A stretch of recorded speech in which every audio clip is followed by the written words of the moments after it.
that waste is a design flaw. Today we have an enormous volume of single-use plastics, from utensils to bottles, and even larger amount of plastic packaging. Single-use plastics and plastic packaging are often not recyclable or biodegradable. They often end up, as the phrase goes, burned, buried, or borne out to sea. All that waste does represent a pretty large design flaw.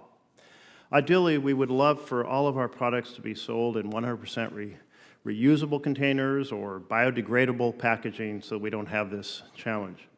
The damage done by plastic pollution has inspired many companies to develop alternatives to fossil plastic, often marketed as green or natural. Some of those alternatives are referred to as bioplastics. That sounds like a win for everyone. Companies get the benefits of continue to use single-use items and packaging that is lighter and more durable than glass and aluminum. And in the most successful implementation of this vision, consumers would get the peace of mind knowing that the packaging or single-use item they discard is being reused or composted. But the world is more complicated than that. And it's exciting to see how many small companies are working to develop alternatives on the front end that can be recycled or can be reused. And hopefully out of those many research efforts and investor-funded laboratories, we'll have more alternatives. But the goal is to understand now, where do we sit at this moment? What alternatives exist on the front end? What is truly recyclable? What is truly compostable? Does it require special laboratories or special facilities to be compostable as opposed to a compost bin in one's yard? So that leaves consumers very confused about how they're participating in our consumer economy in the best, most responsible way. So today we have witnesses who bring expertise to bear on this topic. According to the World Wildlife Fund, which is represented here today, 450 million tons of plastic are produced each year, a number that is expected to triple between now and 2050. Plastics are made from climate chaos causing fossil fuels. They generally don't biodegrade, and they do break down into microplastics. And we've had testimony in this committee about the challenges of microplastics. The average adult in America consuming some 800 particles of microplastics per day are estimated to be a credit card worth of plastic per week that ends up in our blood, in our lungs, even in the breast milk that we feed to our babies. But also in these plastics are toxins that expose us to a number of endocrine disrupting chemicals. So that's certainly a challenge as we think about our various daily activities. Our hot coffee cup that we get from Starbucks, what is it actually lined with? And what is the result of those particles ending up in our body? We also have the production of plastics often occurring in frontline communities where it creates toxic pollution that endangers the health of the people who live there. So there's many aspects to this complicated world, and we look forward to learning more today, and in our panel of experts, we have Dr. Marcus Erickson, a marine scientist and co-founder of 5 Gyres Institute, which seeks to understand the extent of plastic pollution in our oceans and what we can do about it. He and his colleagues published a discovery of the microbeads in Great Lakes in 2013. That is an example where there was a very definable product, a very definable reaction, which was we can live without these microbeads in our cosmetics or skincare lotions, and now they're not there. So that's good. Also joining us is Erin Simon, Vice President for Plastic Waste and Business at the World Wildlife Fund, helping companies to reduce plastic pollution. She spent 10 years working as a packaging engineer, so knows a lot about the packaging side. And we're joined by Umberto Kravitz, founder and CEO of GSF Upcycling, which breaks down used plastics to remake them into new products. Thank you for the time, for sharing your expertise with the committee, and I'll turn it over to Ranking Member Mullen, Senator Mullen, for his remarks. Thank you, Mr. Chairman Merkley. I appreciate it. I thank you for allowing us. And Mr. Merkley has a long history of studying plastics. While we may not agree on the solution, we definitely are in search of a solution to a problem, and maybe just be coming from different angles. So I appreciate you having this hearing. I'd like to start by thanking our witnesses for attending this hearing. We appreciate you and for taking the time to be with us. It's a challenge, and it's sometimes thankless, and you're not getting paid. So we appreciate your time. Time is valuable, and you don't ever receive that back. And so I do appreciate each one of you guys for being here. As everyone knows, plastics exists in almost every aspect of our day-to-day life, from consumer goods to automobile parts to even building materials. While improperly managed, single-use plastics can contribute to our plastic waste issues. Certain types of single-use plastics provide essentially and invaluable uses for us, which need to be considered in discussing alternatives. Notably, a few examples of these single uses include blood bags, syringes to help modern healthcare remain affordable, and insulate food packages to maintain hygienic standards while reducing food waste. These uses play a vital role in our society, and if restricted, would have detrimental impact on our daily lives. The series of hearings has made it abundantly clear that banning plastic production is not a real solution. Rather than wasting our time talking about banning plastics or mandating alternatives that consumers don't want, we should be discussing real market-driven solutions. This includes state-of-the-art developments in advanced recycling. Anyone serious about addressing plastic waste should support advanced recycling. This promising technology can address plastics that cannot be recycled by traditional methods.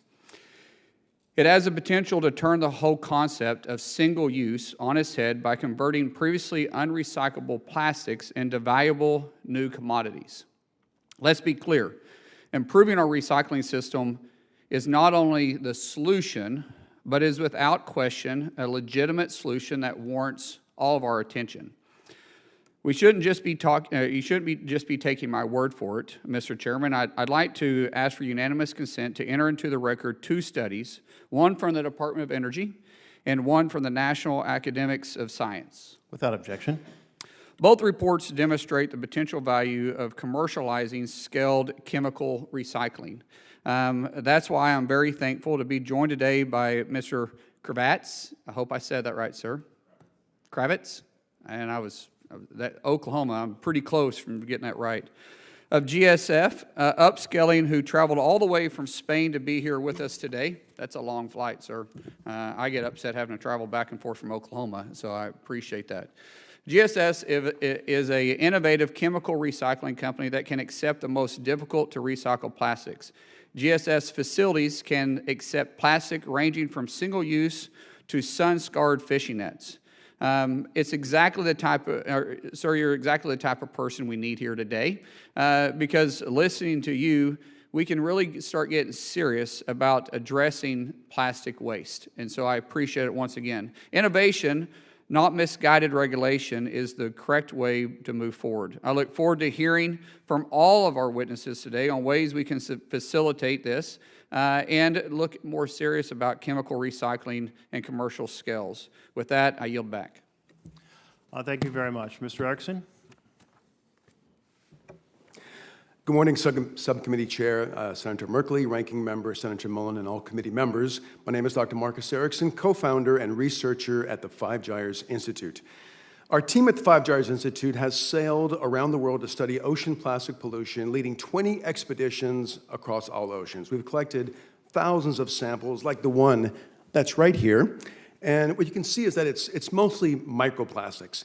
Now, we just recently published, about 6 months ago, a study looking at a 40-year trend from the late 70s until present of microplastic abundance in the world's oceans. And I'll show you a graph real quick from our published paper.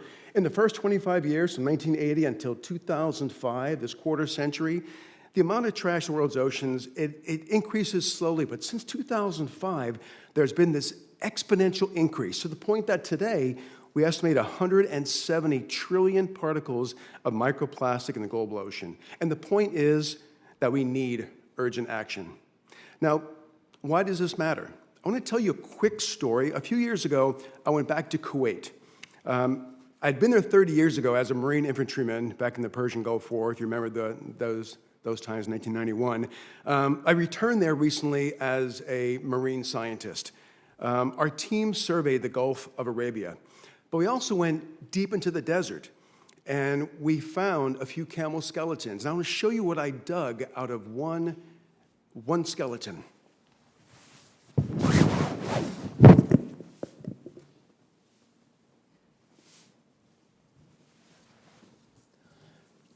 We estimate about 2,000 plastic bags in this mass in one camel's gut, and this adds to the thousands of organisms worldwide that are impacted by our trash. And the point I want to make here is that I've been, across oceans, our team at the Five Gyres Institute, across oceans, across deserts, in mountains, roadsides, and municipalities around the world, and we're not talking about, cell phones or car bumpers or blood bags. When we think of harm, we're talking about single-use throwaway plastics. They're ubiquitous across the globe. But solutions are clear. Well, first of all, we're not going to recycle our way out of this problem, but the private sector is rising to the challenge. Refill and reuse. Entrepreneurs in the reuse and refill economy are succeeding. They are successfully delivering products to consumers without packaging waste.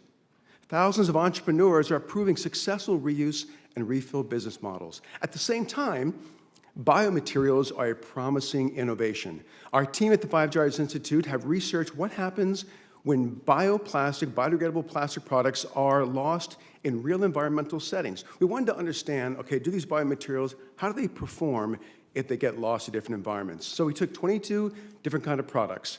We're talking about, biodegradable bioplastic straws and cutlery and thin film from bags. And we put them into 6 environments. We put them in the ocean in California, the ocean in Florida, the ocean in Maine, a forest in Maine, the Everglades, a desert in California. It's 6 environments over 18 months, a year and a half. And our findings are fascinating. So I'll show you this real quick. This is our study. We took 5 kinds of straws. And here you see, these are different kinds of biodegradable materials, PHA, PLA, PHB. And in 16 weeks, we found them. They function as a straw when they're used. If they are lost, they degrade within 16 weeks. Even this PHB straw, it matched the rate of degradation of a paper straw.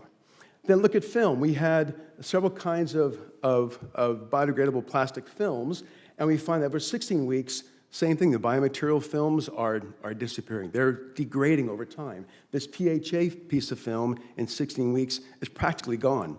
Then utensils, the same thing, 4 different kinds of utensils. The biodegradable materials, the PHA and PLA, they're practically gone, even faster than the bamboo, the wooden utensil. But if you look here, the polystyrene fork, the polyethylene piece of film, the polyethylene straw, they're as new as the day we got them. In closing, I'd like to say that the problem is getting worse based on our work in the world's oceans and lands around the world. We urgently need smart policies. Businesses that refill and reuse are thriving, and biomaterials are functional alternatives to some kinds of packaging. I'd be happy to answer any questions you might have. Thank you. Yeah, thank you very much, Dr. Erickson. That is a fascinating display you brought. Much appreciated. Ms. Simon. Please make sure your microphone is turned on. Yep. Thank you for that. Good morning, Mr. Chairman and Mr. Ranking Member and members of the committee. My name is Erin Simon, and I'm the Vice President and Head of Plastic Waste and Business here at World Wildlife Fund. I want to thank you for the opportunity to testify today on such an important topic, one that has quickly become the top environmental concern for many Americans, and that's growing plastic pollution. Plastic pollution can be found in nearly every corner of the planet, from our city sidewalks to the top of Mount Everest. It is estimated, as you mentioned, that there is an enormous amount of plastic pollution, 11 million metric tons entering our oceans every year. That's about a dump truck a minute of plastic pollution. Plastic pollution negatively impacts more than 2,000 species of wildlife and plays a significant toll on local economies, public health, and vulnerable communities. It also harms some of the world's most important ecosystems like coral reefs and mangroves.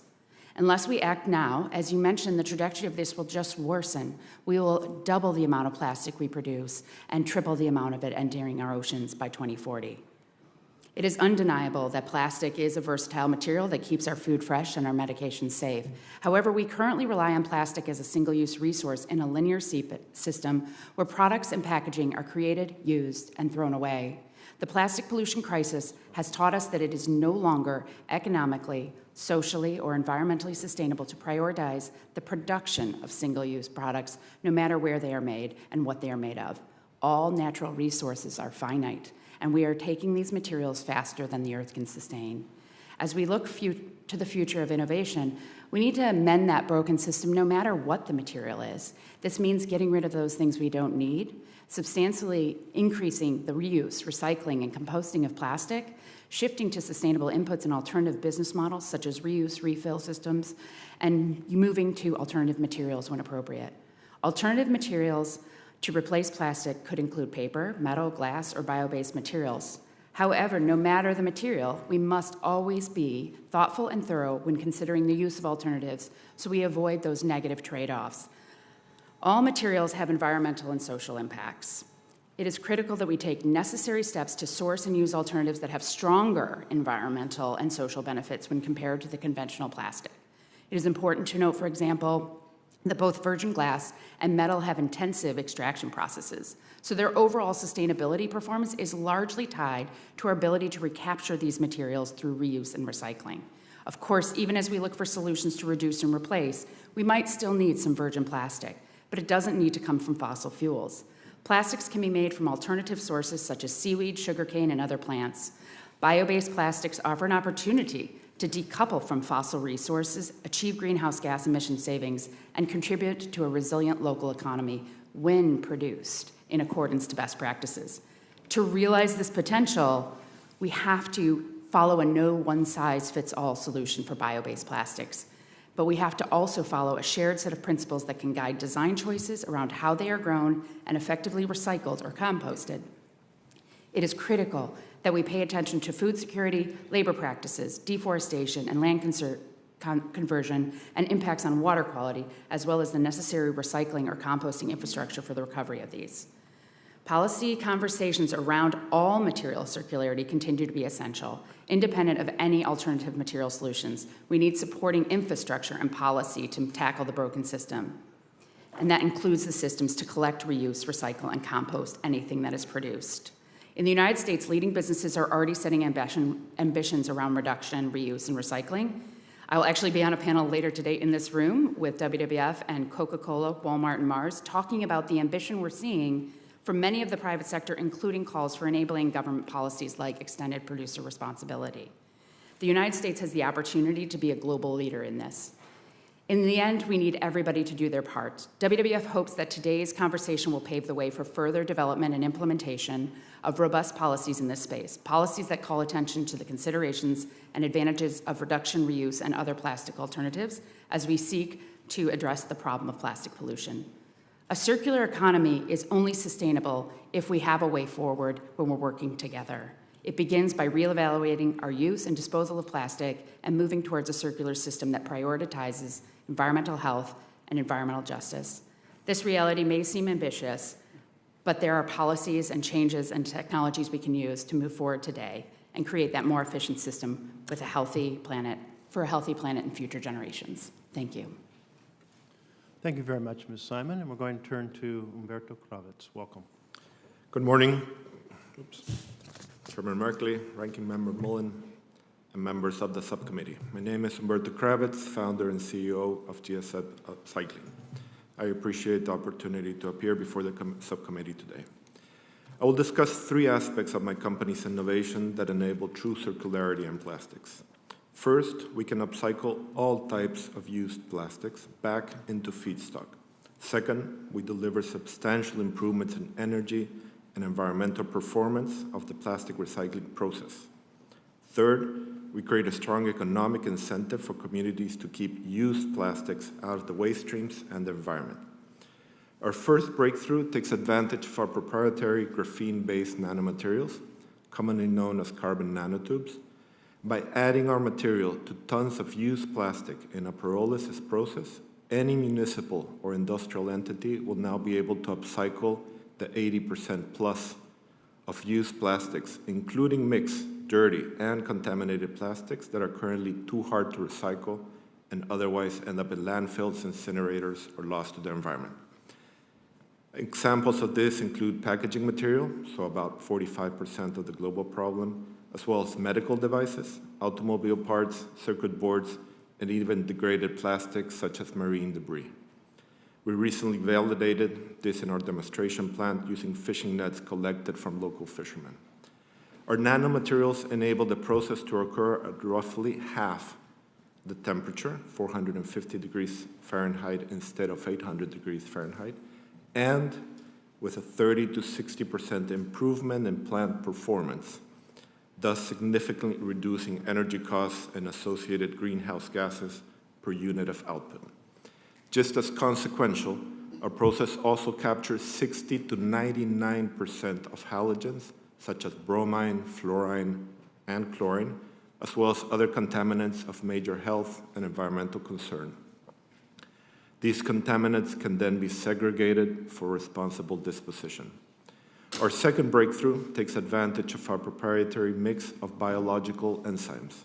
By placing these enzymes in direct contact with used plastics, we can depolymerize plastic back into its original building blocks. And unlike any other enzymatic method, our process takes place at room temperature without the added heat or energy consumption, and without chemical-based solvent pretreatment that other enzymatic processes require. We have proven that our enzymatic process can not only handle plastics such as soda bottles, so PET, but also plastics that are otherwise expensively and or incompletely mechanically recycled, for example, styrofoam packaging materials or electronic plastic waste. We're currently developing similar enzymatic treatments for polypropylene and polyethylene packaging materials. The output of both of our innovations is a high-quality feedstock that can economically compete with new feedstock from fossil fuels. In other words, plastic back to plastic. Our midterm objective is to decouple plastic production from fossil-based sources. Just as important, it means that upcycling of used plastics can occur at a profit, creating economic incentive for local communities to construct affordable upcycling facilities to collect and convert all of their plastics into valuable feedstock at a net savings to their budgets rather than at a cost. In summary, our upcycling technology innovations are able to process all types of used plastics, including degraded plastics like marine debris, and produce high-quality feedstock that can readily be converted into new plastic. We can perform bioenzymatic upcycling at room temperature and can significantly reduce the heat needed for pyrolysis, driving substantial reductions in energy consumption and associated air pollution and greenhouse gas. And we can capture and segregate chemical contaminants in used plastics. For example, this is where PFAS would fall into place. Making used plastics too valuable to burn or throw away, we can help make plastic circularity a global reality. I want to thank you for the time and consideration of this testimony, and I look forward to your questions and comments.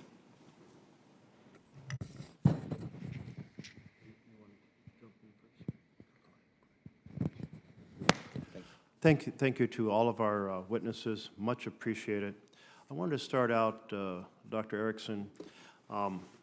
When I was a kid, we always referred to wax paper cups.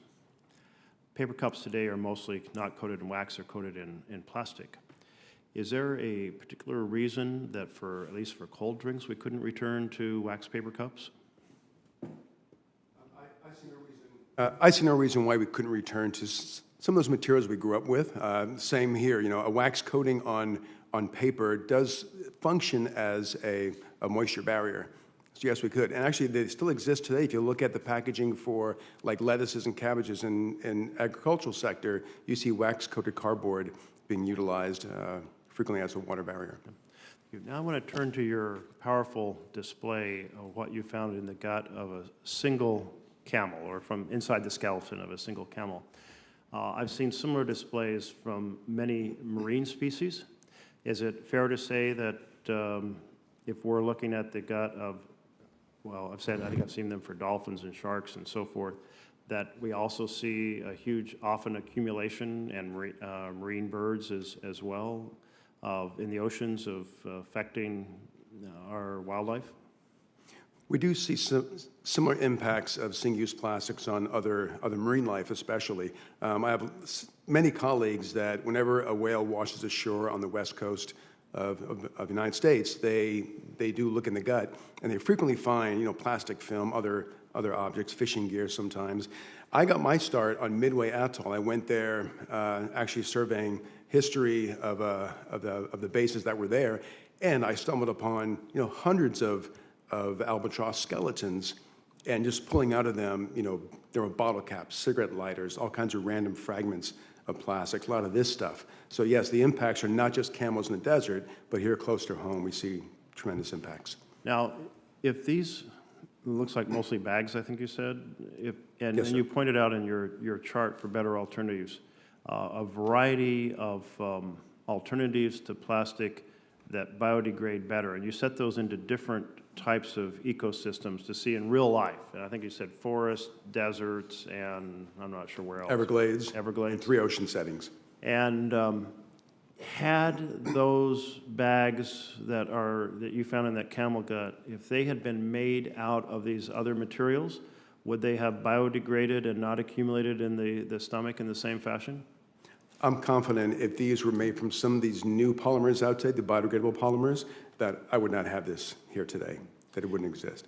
But is it the case that some bioplastics, although they start from materials that are not fossil fuels, produce results that are very similar in the final product as with the fossil plastics? Bioplastics is a very big umbrella. They're a bio-based. You can actually take sugarcane and other materials and make polyethylene, polypropylene, PET. Then there is a whole group of biodegradable polymers, very different. It's a big umbrella. It casts a wide net of materials. The biodegradable materials are the ones that we studied here that do not persist in these 6 different environments that we tested. So, Ms. Simon, so we have this big umbrella of alternative products, some of which biodegrade better than others. Has World Wildlife investigated and found that there are kind of advice for policymakers about what type of products might be a good substitute on the front end for single-use plastics? Yeah, absolutely. Thank you. So I would begin with, you have to look at a couple of things when thinking about bio-based and biodegradable materials. In regards to bio-based, right, we are sourcing it from something that grows, agricultural products. So you have to assess a different set of environmental and social risks and economic risks associated with that, right, around land use, water. But there are absolutely ways to assess that and mitigate that risk. It's just about understanding and addressing those up front. Now, if that feedstock or source of renewable resources going into that bioplastic and it is designed to be biodegradable, it's our recommendation that it ends up in industrial composting, so in formal infrastructure. Because while these can often break down, it is concerning that it will just result in more plastic ending up in nature because people believe it will just break down. And it requires a lot of different criteria for something to break down. It has to have microorganisms, it has to have UV light, a certain level of humidity, and temperature is really important. And so you just want to make sure that you are designing materials for the infrastructure we have so we could get that material back, right? Circularity of materials is about driving towards another resource. And if you go into an industrial composting facility, you'd be able to get back resources like humus, like really nutrient-rich soil from that composting process versus just allowing them to be littered into nature. So we've already gone through my 5 minutes. It passes very quickly. I'm going to turn to Vice Chair Mullen. Thank you, Mr. Chairman. I got a series of questions, but I want to circle back. Did you say most of that is single-use plastics, sir? That's in Yes, Senator.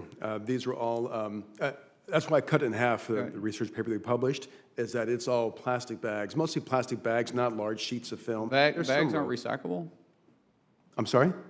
Is it recyclable? Bags are recyclable, right? I mean, Technically so. that's what I thought, because I mean, we put them in recycle bins all the time, and we send them. I'm just saying, I mean, we take recyclable stuff all the time. Ms. Simon, you're shaking your head no, but I'm just saying, that isn't one of the things that DC says do not put in recyclables. Yeah, yeah, I mean, they are technically recyclable. Okay. But they are not recycled. We do not have access, so most people cannot recycle plastic bags. It's problematic. But it's not designated as single use, though. I mean, single use is some of your healthcare products, your stuff that you're not allowed to use. I mean, technically, I'm not getting into the weeds here. I'm just saying that I just find that interesting because I didn't know that. I thought we were recycling our bags when we put them in the blue bins all over Washington, D.C. Yeah, they're highly problematic. They get gummed up in Interesting. the system, yes. I have no idea how you traveled back with that. I'm assuming you must have been flying commercial air because that would be a heck of a thing to have to check.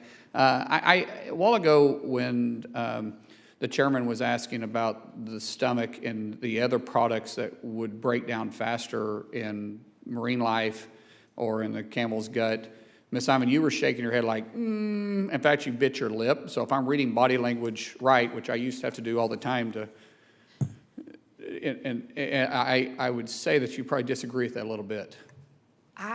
So kind of talking about what I was highlighting before, materials breaking down is a very specific process. It requires a certain set of temperature, relative humidity, microorganisms, Right. oxygen. This is why a biodegradable material won't break down in a landfill, right? Because Right.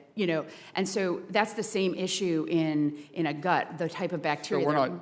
what I'm saying is you're not certain that the alternatives would actually break down. Because That's why we recommend infrastructure versus hoping it'll work out. Which this brings me back to my point about alternative recycling because, I remember when we had all paper bags and people's like, it's bad for forests. We don't want to be doing that. We need to get rid of plastic or paper bags and go to plastic. And plastic was the clean alternative. I think we all remember that. And so what I don't want to do here is have another solution that we think is the new solution, and we actually don't know it's accurate or not.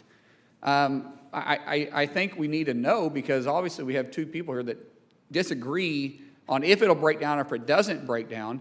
But one thing that we can agree with is we can find an alternative to how to have single-use plastics become recyclable. And I think that's where we need to go back into, which crevettes, did I say that right? Yep. Oh, good, I'm trying to get there, which is kind of what your company is trying to do, right? Yes, we can actually upcycle all types of plastics, including degraded plastics. The technology basically enables to add what's missing to the mix. So we're not doing a pyrolysis, we're enabling a pyrolysis by guiding the carbon-carbon links within that scope. And in the enzymatic, we're breaking it down regardless, without energy or solvent retreatments. And it's my understanding you're launching your first fully commercial developed GSF's carbon nanotube technology, is that Yes. right? It's coming out this month? So we're working with Europe's largest advanced recycling facility, one of the best ones out there, actually. And what we're doing is enabling that process to have an optimized plant design that can be implemented at scale globally. Here in the States, we could bring that plant design and talk to local communities on their plastic needs, create value for that plastic before it reaches the environment. So what milestones are you hitting to keep this technology from coming to the United States? So we could start having conversations on bringing the technology to the States probably by mid of next year, once we have, so I like to be performance and data driven. So once we have that industrial scale plant up and running, then we can say, okay, what are the needs and the types of plastics we want to launch here in the States with, start having those conversations. We could talk about a licensing package for local communities where they say, okay, we have this amount, this volume, these types of plastics that we want to process, and do that at scale with a plant design that's already optimized at a 30 to 40 KTA volume. I think this committee would be interested in knowing when that starts happening, what barriers you're facing, so maybe we could work together. Okay. One last thing, when I was growing up, WWF meant World Wrestling Federation, so it's totally changed my concept of what that meaning is now. So thank you all for being here. Appreciate it. I yield back. Thank you, Senator Mullen. Chair Carper. Thanks. As it turns out, we've been wrestling with this for a while. And one of the things I have a question, I'm going to ask a question in a minute of Ms. Simon on infrastructure for material systems. But first, just a question. I always look for where do we agree. It's easy to find disagreement around this place. But just very briefly, each of you, just what do you think is a major point where the three of you agree? Go ahead, Mr. Erickson, go first. Very briefly. Major point of agreement. I know you're probably stunned, but I'm looking for a point where the three of you agree on something that's important. Where we both agree on something? The three of you All agree. three of us? Well, we agree that there's a need for urgent action to solve this problem, for sure. And I think we're also all in agreement that we need that the private sector is stepping up to the challenge. I think where we might disagree is No, I'm asking where you agree. Where we agree? I'm asking where you agree. You've answered my question. Go ahead, Yes, Ms. Simon. that's it. Thank you. Where do you agree? I think we all agree we need to start with reduction. Do you say reduction? Mm-hmm. All right. Mr. Kravitz. So I agree we have to face the challenge, and I think companies like mine are stepping up and developing solutions that can be scalable. All right, good, thanks. Ms. Simon, here's a question for you, but I'm going to lead into it saying over the past couple of years, this committee has become, as you know, deeply engaged on a variety of issues, but one of those is material circularity. This includes improving our reuse and our recycling systems to ensure that valuable materials that could be turned into new products are not just being lost to our landfills or to pollution or, frankly, to incineration. Yesterday, along with Senator Bozeman, Republican from Arkansas, I co-hosted a textile recycling roundtable right here where you're sitting. And we talked a lot about where we agreed as folks from different backgrounds. And but Ms. Simon, in your testimony, you mentioned a similar situation where some bio-based plastics are compatible with existing recycling streams and others are not. Question: what supporting infrastructure is needed for recycling streams so that all materials are compatible? And what should the federal government's role be in establishing and scaling this infrastructure? Go right ahead. I think what's really important is that we have criteria around what can go into our infrastructure. So whether it is coming from bio-based sources or other alternatives, that we have clear design criteria so that when that material ends up in the facility, no matter what the technology it is, it can be cleanly reprocessed in a way that can produce high-value secondary materials.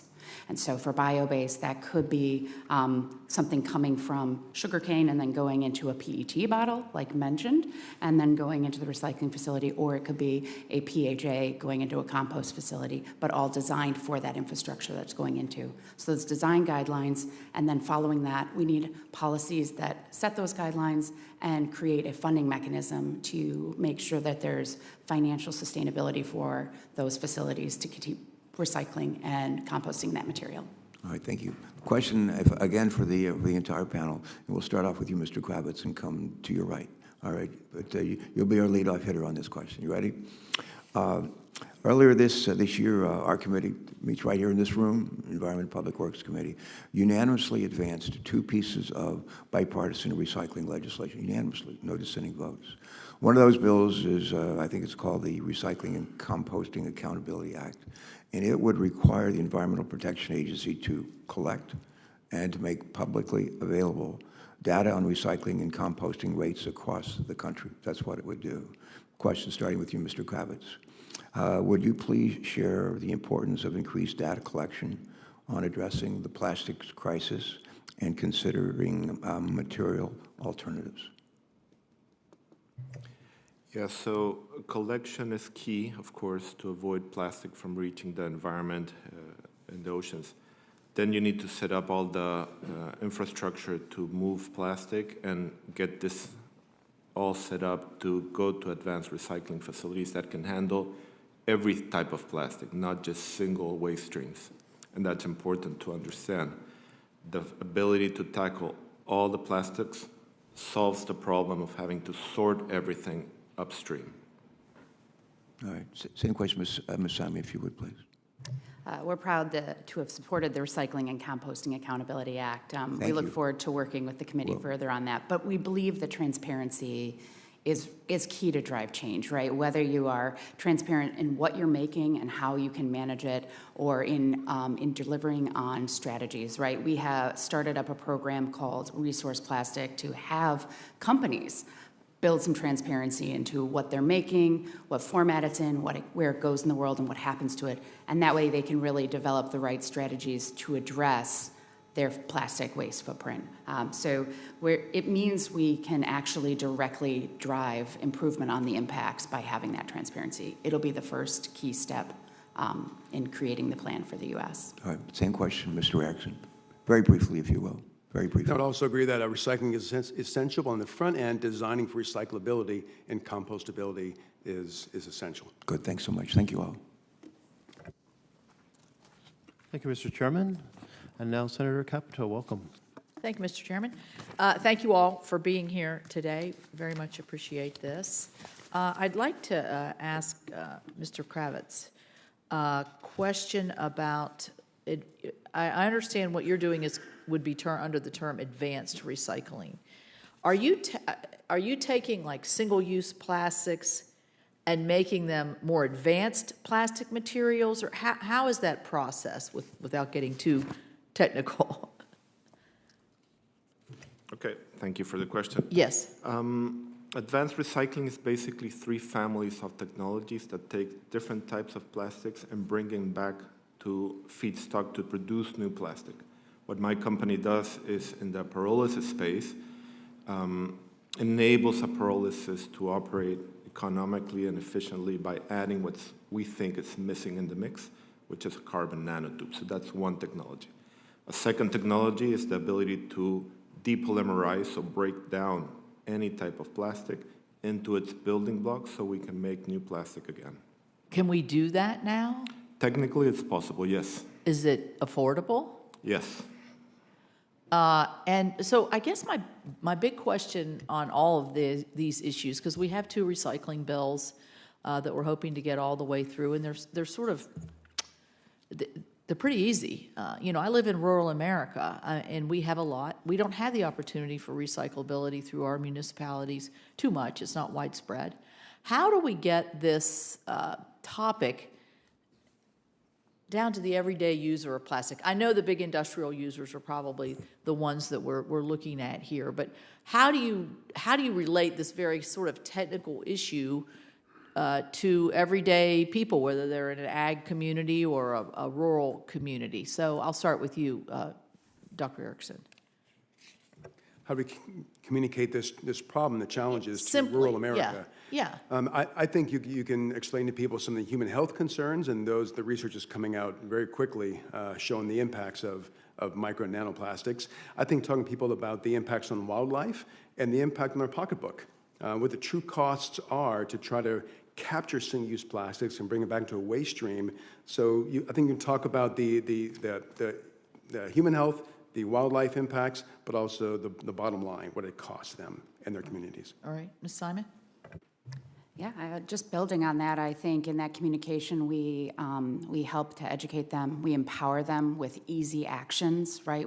Today it requires some sort of decoder ring to figure out what goes in your recycling bin, and it needs to be easier for them to be able to do it. So we need to design in more standardization to make it so that it's not up to the consumer to figure out how to recycle or compost their materials. So if we're looking at landfills, for instance, which has all kinds of different waste going in, is there a movement now, and I'll get to you again on Mr. Kravitz on that first question, is there a availability working with the landfill owners to be able to successfully separate out and make that an economic model as well?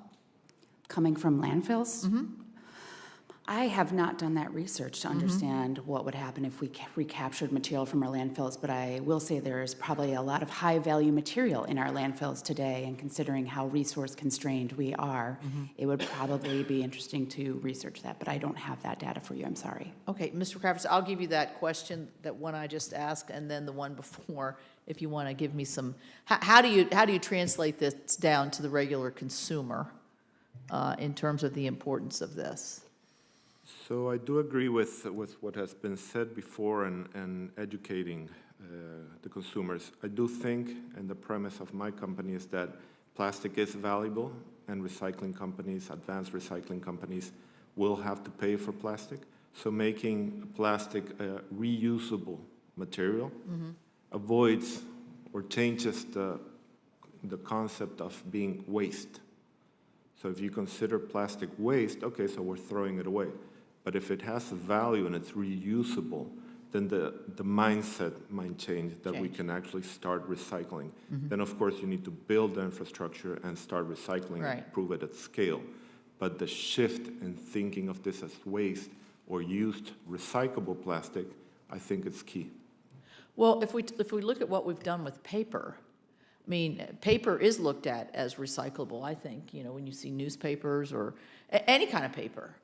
It used to be, when that started in the 70s, you'd see a little print on the bottom of your stationery, this paper is recyclable. That was like unusual. Now, we just, I think, I don't think we assume everything's been recycled, but a lot of it has been. Do you envision a time when plastics with advanced recycling could get to that point?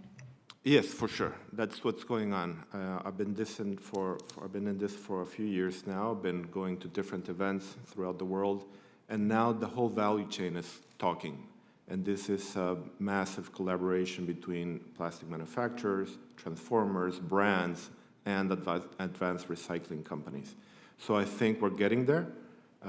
Now the technologies have to scale. Companies like mine that have developed disruptive technologies on taking charge at all the plastics that can be recycled, not just single stream, I think will make a difference.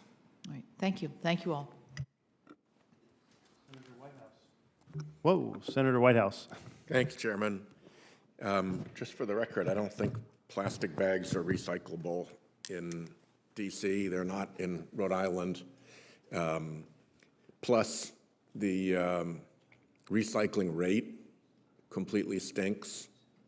There are some plastics that go into the bin that are 0% recycled. There are others, I think the top is 20%, and the average is single digit, like 8 or 9% of what you actually put in the bin to recycle getting recycled. So it's very, very much a failed system, almost to the point where we put consumers into the role of being unwitting actors in a play in which recycling takes place, except at the end of the day, it's faux recycling. It doesn't actually take place. And when you look at the other side of the market, if you look at single-use plastics, we're lucky to hit 2% recycled content in how single-use plastics, disposable plastics, are manufactured. So clearly, both on the manufacturing side at 2% and on the alleged recycling side at 8 or 9%, these are catastrophic failures, particularly when you consider all the effort that's put into maintaining, I'll put quote marks, air quotes around it, recycling. So I think if it's going to change, the economic signals have to change. At the moment, it is cheaper to buy brand new virgin plastic and make your plastic bags and make your spoons and make your containers than it is to use recycling, and so hence 2%. If that economic signal shifts, then suddenly recycling works, because if there's one rule of capitalism, it's the profits imperative. And it's really uphill sledding for a company to make economic decisions that are against its best interest.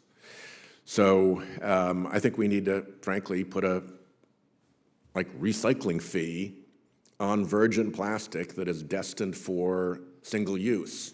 And that will balance the market, and that will also provide a good price signal to help companies like yours, Mr. Kravitz, to be able to have a better business model, because now people are really looking. If you don't send that price signal, then public pressure becomes really important. So thank you, Chairman Merkley, for holding this hearing.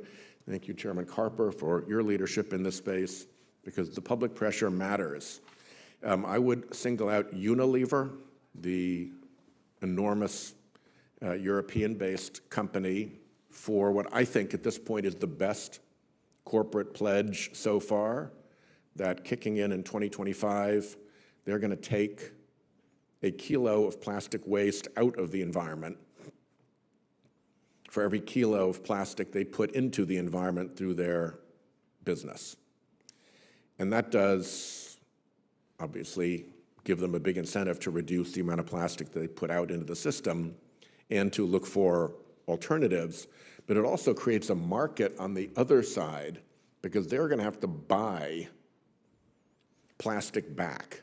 They're not going to send Unilever employees around the world to scoop up plastic themselves. They're going to create supply chains to get waste plastic off of the shores of countries where plastic is shin deep in the rack line of the coast because of so much coming ashore from the ocean. I remember landing in Bamako, Mali with John McCain, and we were driving from the airport into downtown Bamako, and we went by a big field, and I turned to John and I said, "I've never seen so many crows in my life in a field. Do you think those are crows or ravens, or what are they?" Because there was thousands and thousands of things flapping out in the field. It wasn't birds at all, it was plastic bags. In Mali, the standard means for carrying things around is a black plastic bag. And this field was just filled with them, to the point where I thought an enormous flock of crows or ravens in the thousands had come in. When Unilever's pledge goes live, it suddenly makes sense for somebody to go out there and pick up all that plastic and take it into Unilever's supply chain. So I think it's really important that we add to this technical conversation an economic conversation about aligning the economic incentives, because otherwise charity isn't going to help. Incentives make the difference. Let me just ask Ms. Simon to comment briefly on that, and then I'll yield back. Yeah, I agree. We need to create financial incentives in the system that will not only drive level the playing field for companies that are already out there trying to redesign and rethink the materials they're using, starting with reduction to be able to do that and move into reuse systems and into monomaterials that are easier to recycle and formats that are easier to recycle. That incentive will also, when they're paying for that through whatever policy mechanism, whether that's DRS or EPR, it pays for the infrastructure and the technology infrastructure to return secondary materials that are high quality, and that becomes the new supply chain for them, right? They can then pull that material and put it into their products and recycled content instead of, having to go back and buy more virgin. Thanks, Chairman. Thank you very much. Senator Mullen wanted to ask a follow-up question on that. Well, not really a follow-up question. I'll just put this whole debate about plastic bags being recyclable or not. According to zerowaste.dc.gov, plastic bags are recyclable.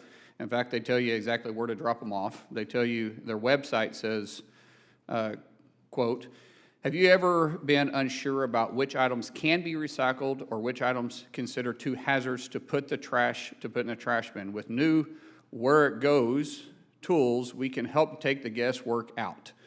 Specifically, drop off plastic bags, wrap, and film. Drop off these items for recyclable of all bags, wraps, film, should be clean and empty.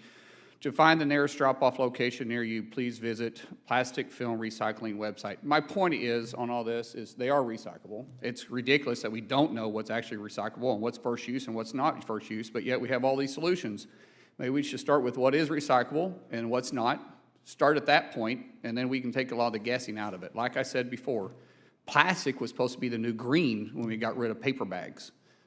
So let's not be too knee-jerk reaction here and do more damage instead of actually finding out a solution that's good for all of us moving forward. With that, I'll yield I back. should have been clearer. I meant through the bin, the blue bin at the end of the driveway. So we're going to continue some exploration of these issues. No one here has mentioned some of the exploration of using products made from For example, there's folks working with mushrooms to be able to produce products, people working with seaweed. Dr. Erickson and Ms. Simon, are either of you familiar with those alternatives for single-use plastics, and is there promise there? Yes, there is a tremendous promise. There's something Senator Whitehouse said about capturing some of the negative externalities on the back end. When these single-use plastics get lost to the environment, I call them the bags, the escape artists. They get out and they have true costs. While they are technically recyclable, there's such a cost to collecting them, sorting them, transporting them, landfilling them, trying to recycle them, as many get lost in the environment and cause harm. There are so many solutions on the front end that are mitigating those problems, capturing those negative externalities, like some of these biomaterials that we did study. And we did study these because we wanted to see what happens if they really get lost in different environments, in ocean environments, in land-based environments. And some of them really perform very well. Some, like the PHAs and PHBs, degrade as fast as wood and paper. But during their utility, they have the functionality as plastics, the water vapor barrier and packaging products. So there is promise with some of the new biomaterials. And again, I should say that bioplastics is a large umbrella. You've got the bio-based, but then some of the biodegradable ones, some of the new materials are very promising. Ms. Simon?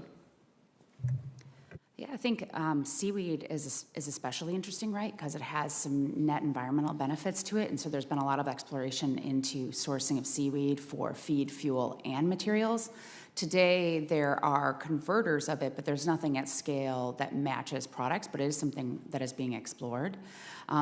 Mushrooms, too. There have been a lot of transport packaging from steel case, even explored in electronics companies because of its cushion properties, where they can use that and match expanded polystyrene. I think for any of these sources, you are looking at, can you sustainably source it in a way that is beneficial to the environment and communities, and there are methods to assess that.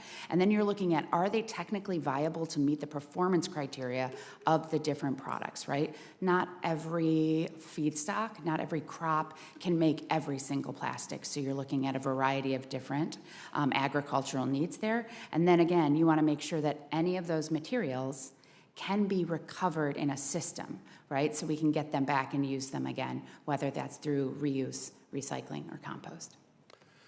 So Ms. Simon, you mentioned metal as an alternative, and one of the things that came up recently that surprised me was that often aluminum cans are coated on the inside with a layer of plastic. Is that accurate, or basically when I buy beer and soda or even water in aluminum bottles, is it coated on the inside with plastic? It depends on what's being packaged in it, right? And if it's highly acidic and corrosive. And so sometimes they have to line it if it is a highly acidic or corrosive liquid or product in there. Like so water is not lined? Water should not have a lining. How about beer? I'm not quite sure on that, but I don't believe beer has a coating in it. Can you get us more information about what aluminum is coated and which isn't? I can. I don't have it with me, but Right. I can, yes. And also, then what happens to that plastic when the aluminum is recycled that is coated? It's just melting in the process. So it basically becomes vapors that basically get exhausted and affect the local community? It can be if there is not good air and quality management coming out of those recycling facilities. Aluminum Dr. is, Erickson? Oh, yeah, okay. sorry. I want to turn back to the bioplastics. And when you talked about them breaking down, I mean, in my head, when I see something made out of bamboo or some other wood product, I'm kind of like, oh, okay, well, nature's been dealing with wood for 1 billion years, so I'm pretty comfortable it's not going to break down into stuff that has various chemicals in it that will affect the environment. But I am concerned about whether the bioplastics that break down in these different experiments, they may become very tiny, but do they become kind of microplastics that might still affect the ecology different than if they were made from cellulose?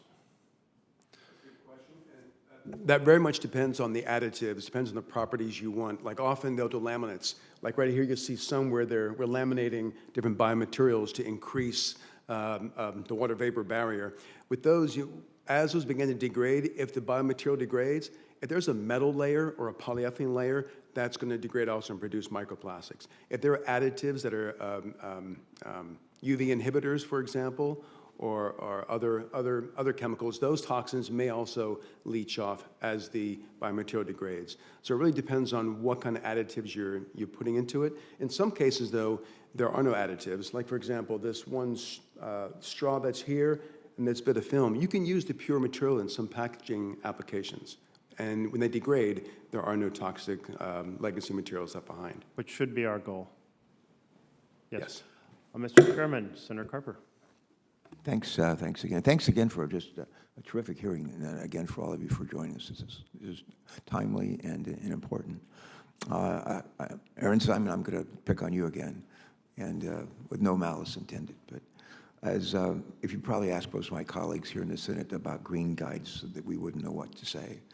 Our staff on this committee, they'd know, but I think most of my colleagues, including me at one time, would not have any idea what they're talking about. But as you know, about every 10 years, the Federal Trade Commission updates its guide for the use of environmental marketing claims. It's also known as green guides. The green guides provide guidance for producers to label their products as they can label them as recyclable, they can label them as compostable, or they can label them as environmentally friendly. Unfortunately, the green guides have not been updated, I'm told, since 2012. It's like 11 years. A lot has changed in 11 years. And the market for new packaging alternatives is rapidly evolving as well. This has led to manufacturers making claims that are sometimes misleading about whether an alternative package is recyclable or whether it's compostable or neither. This is why earlier this year, some of my colleagues and I, colleagues on this committee actually, and I wrote to the Federal Trade Commission, and we encouraged them to update these green guides. And it's been long enough. In fact, it's been too long. Ms. Simon, how can updating the green guides help reduce consumer confusion on what types of products are recyclable, what are compostable, and what are more sustainable? Yeah, we too were happy to see that the green guides were being updated, and WWF was a part of that process. Much of my testimony echoes what we wrote in the green guides. We need to evaluate where materials are coming from and have verification and accountability for where they end up. The green guides can really start by ensuring that materials that are claimed to be recyclable, compostable, or more sustainable actually are. This means allowing only specified formats of materials which a majority of the country has access to recycling can be called recyclable, right? Not just technical recyclable, but access to.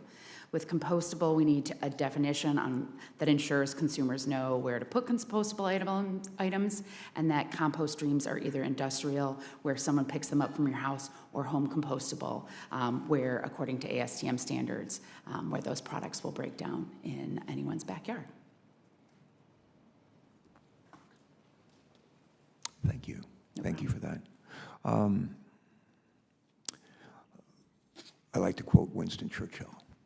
Winston Churchill was a great hero of World War II, carried the British people on his back to victory over the Germans and with our help.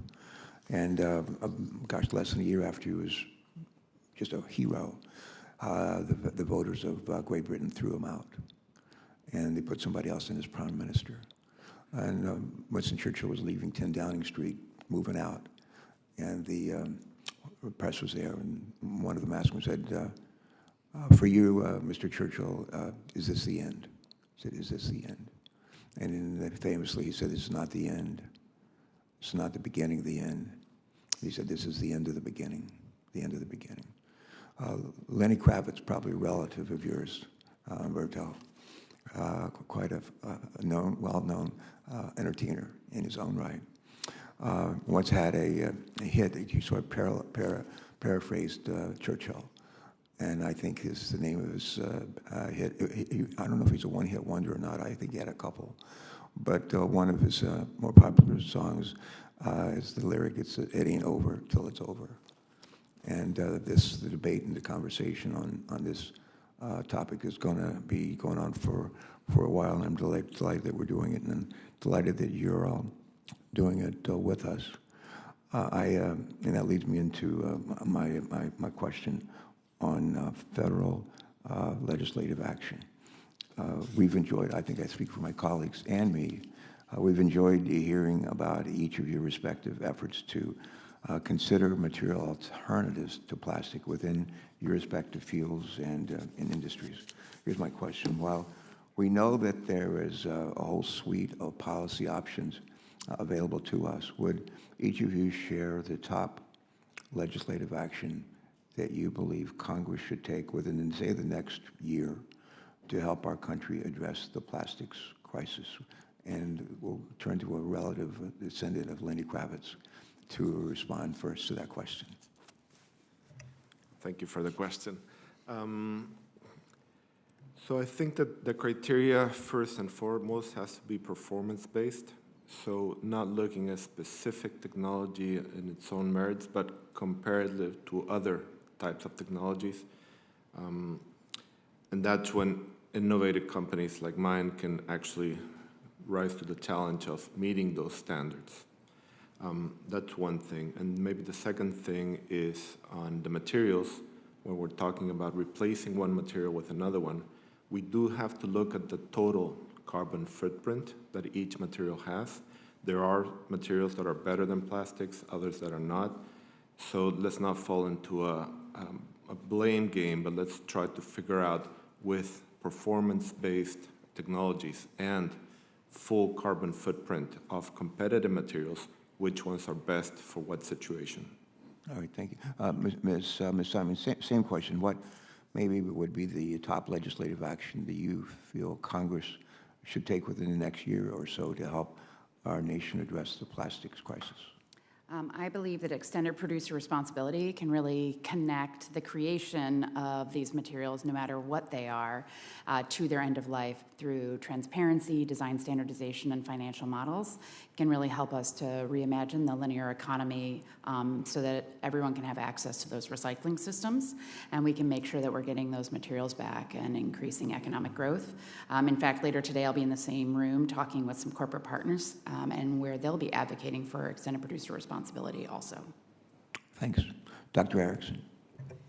And I wrote something similar to EPR. I think an EPR bill would allow the companies who are making materials that become waste participate financially in the recovery and management of those materials. Also, a bottle bill, a national bottle bill, and I think that would go a long way to getting back the material from the environment. All right, good. Thank you.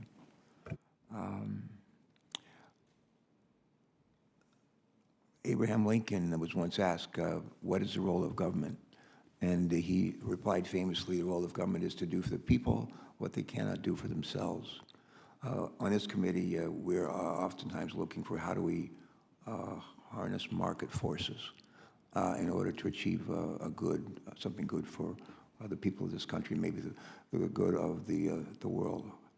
And we talked about incentives and so forth during the course of this hearing, but I'm always looking for ways to harness market forces. If anybody has a thought, there's still a closing thought on market forces, I would welcome that. Please, Dr. Erickson. Having been in this issue for about 2 decades, I've met so many young entrepreneurs and innovators that are on the front end are creating businesses in the reuse and refill economy and biomaterials. I think those market forces, I think, can reduce the amount of waste that's in the waste stream, especially the harm that we see coming from single-use plastics. So those two market drivers, I think those business models are powerful. Good, thank you. Ms. Simon? Yeah, I would agree with that. I would build on that. Innovation is not going to just happen in the materials and the technologies. It's going to be in the systems to manage them. We've seen the shared economy really grow. Low water and energy cleaning technologies for reuse systems expanding. So I believe that there's a lot of desire to solve this with unique and innovative solutions. And I think between new technologies to recycle and new technologies and systems for reuse, we have a good opportunity to get there. And there's a lot of science that says that will happen if we sort of pull all the levers that we have. Okay, thanks. Thank you.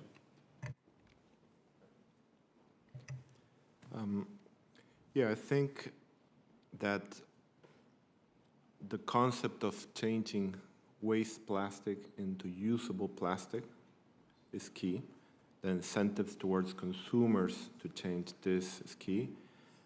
Industry-wide, there's a lot more collaboration going on, and anywhere from design for recycling to changing the concept that something can be recycled, but it's not recyclable, or something can be recyclable, but it's not really recycled. So that is going to make a difference. The incentives have to be on actually giving value to the plastic so that it doesn't end up in the environment in the first place, and build on technologies that can scale and change this paradigm of plastic waste versus used plastic. All right. Thank you. Mr. Chairman, this has been timely and I think well attended, and we appreciate very much all the work that all of you do and sharing your thoughts with us this morning. Thank you, Chairman Carper. And you quoted Churchill and Lincoln, but what reverberates in my mind is a quote from that esteemed public leader, Senator Carper, which is, "Do more of what works and less of what doesn't," which sums up kind of a strategy. I wanted to return to a moment to this conversation about plastic bags and whether they're single-use or not. And nationally, less than 10% of plastic bags are recycled. And very few places in the country can you put plastic bags into a bin. And if it does, the wind blows them out, but they don't take them. Then what is happening is stores in some places say, you can bring them back to us, and we will find a way for them to be sent somewhere where they'll be turned into new plastic bags, possibly plastic lumber is what I'm seeing.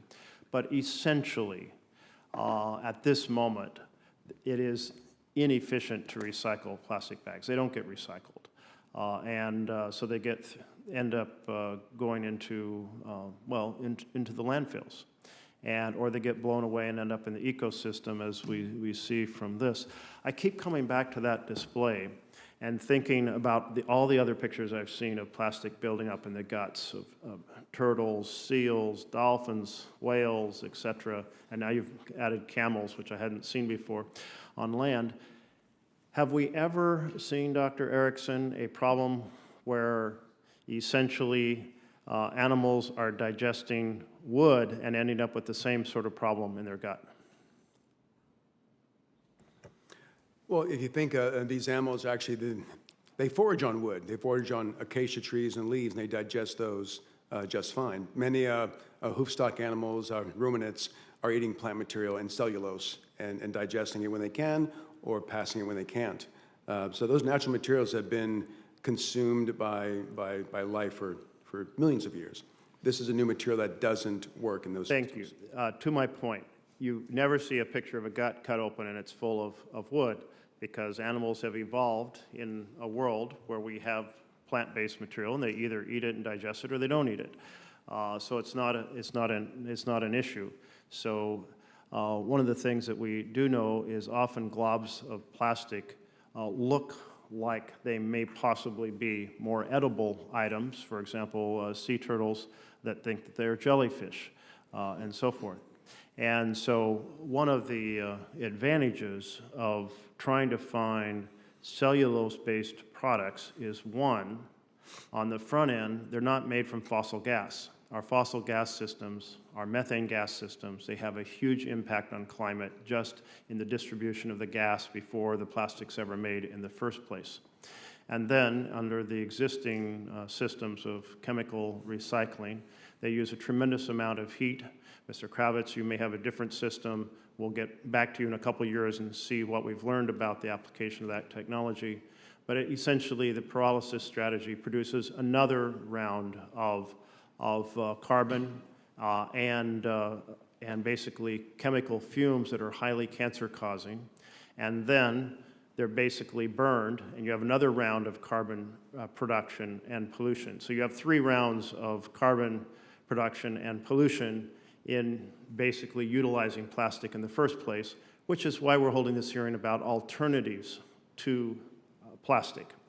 And I was struck that last week Britain said its utensils are now going to be non-plastic utensils.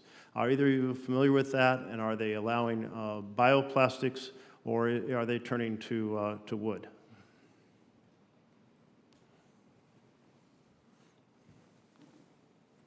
I'm not familiar with that.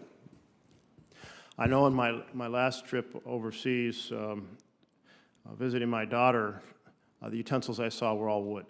But I'm not sure of how they actually being implemented. And I think that mainland Europe has already moved in this direction as well.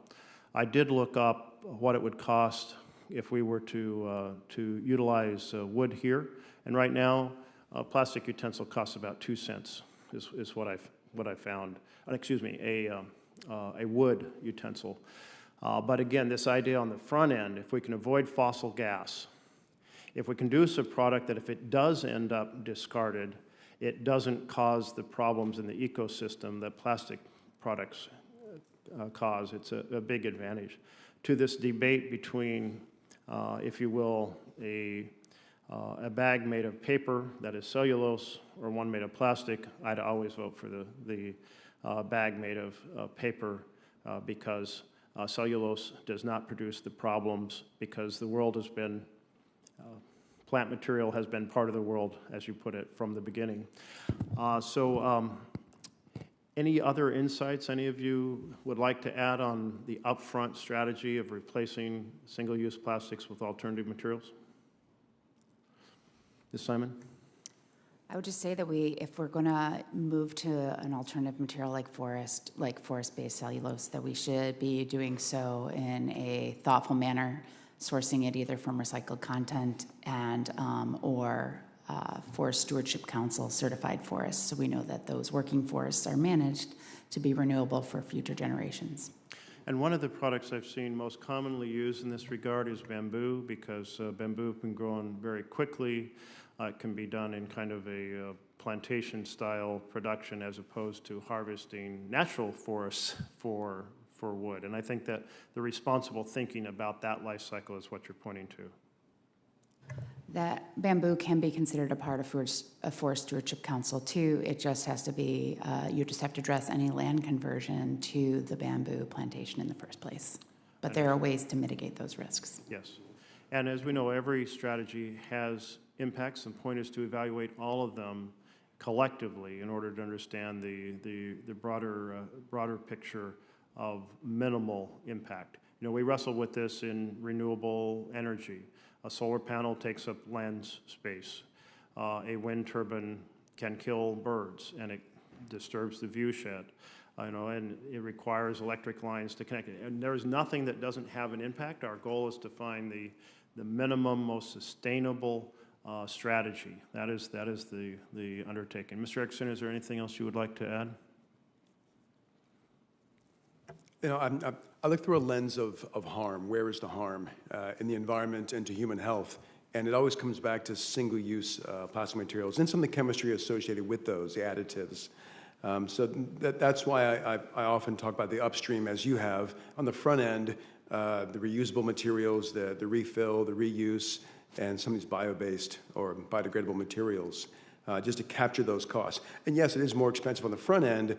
I think you do the total life cycle assessment, the true cost of managing all this waste and the harm it causes, which was often hard to put a price tag on, it really warrants the front-end mitigations that we've talked about.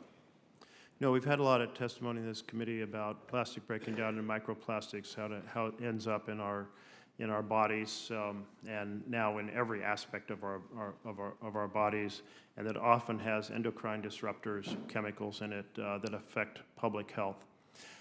Have we ever heard of cellulose breaking down to microcellulose and affecting human health? No, thank you. Back to my point that we have a product that is creating huge human health issues, and it's creating huge ecological issues, and to the degree we can replace it on the front end with something that doesn't create those health issues, we're in a much better place. I do look forward to more detailed information in this committee about other alternatives that are being produced.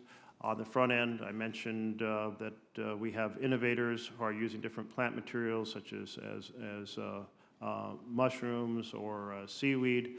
There is my colleague, Senator Mullen, has a company in Oklahoma called Utopia Plastics. It is using a plant material to make straws that harden when they're in water so they don't collapse like a paper straw. I have no idea if it's biodegradable or not, but the point is many small businesses are experimenting with approaches, and our goal in public policy is to understand what approaches, when viewed in their entirety, are having the least impact and make the most sense. And so that'll continue to be a topic of exploration for the committee. Thank you very much for bringing your knowledge and experience to bear. With that, I think there's some closing comments I need to make.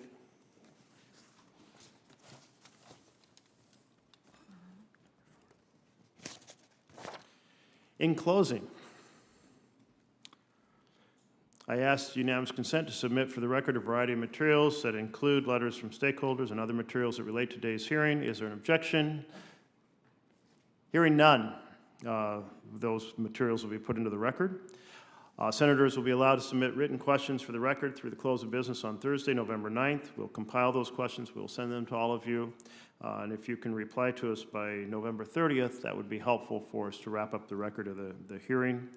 And with that, the committee is adjourned. Thank you.